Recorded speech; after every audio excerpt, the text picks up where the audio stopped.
Hello, this is Georgie from BBC Learning English, and in this video we're looking at how to imagine a different past using something called the third conditional. Let's get started.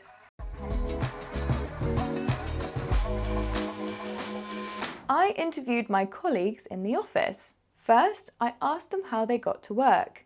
I got to work today by bus and then tube. So Neil is at the office. He arrived on the underground train, the tube. But I asked him to think back and imagine a different scenario.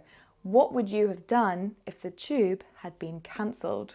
Well, if the tube had been cancelled, I would have got a bus a bit further and then got a train. So again, Neil arrived at the office successfully on the tube because the tubes were not cancelled.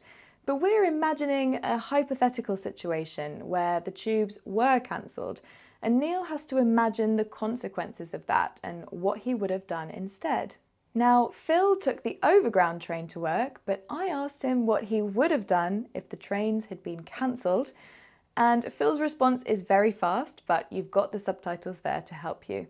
If the train had been cancelled, I would have got a different train, which means I'd have to get two trains, and it takes about an extra 15-20 minutes. Quick note on pronunciation there. So usually we shorten I would have got to would have got, but Phil shortens it even more to I woulda got.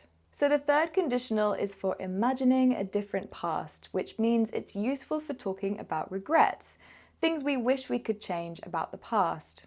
I asked my colleagues what they regretted. So I had a friend in primary school and now she has children, but I'm not in touch with her. So yeah, I wish that I'd stayed in touch with her. If I'd stayed in touch with her, then I would have known her children.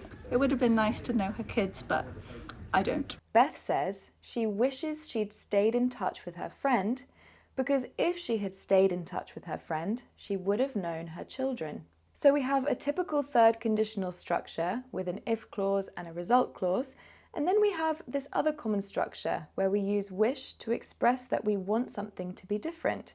Let's hear more examples. This is a regret that a lot of people probably have, but I wish I had studied harder at school. I wish I'd travelled to more countries on my gap year. Lastly, we can use the third conditional to blame someone for something they did. Why weren't you at the meeting?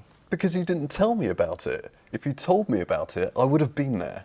George is saying that it's Andrew's fault that he didn't go to the meeting because Andrew didn't tell George about the meeting. Now, pause the video and think about which structures are used to make a third conditional. In the if clause, we use the past perfect, and in the result clause, we use would plus have plus a past participle. To recap, the third conditional is for imagining a different past. If the trains had been cancelled, I would have got the bus. To talk about your regrets, if I'd had piano lessons, I would have learnt how to read music. And to assign blame. If you'd told me about the meeting, I would have been there. Don't forget to check out our website and download the free worksheet to help you practice. See you next time.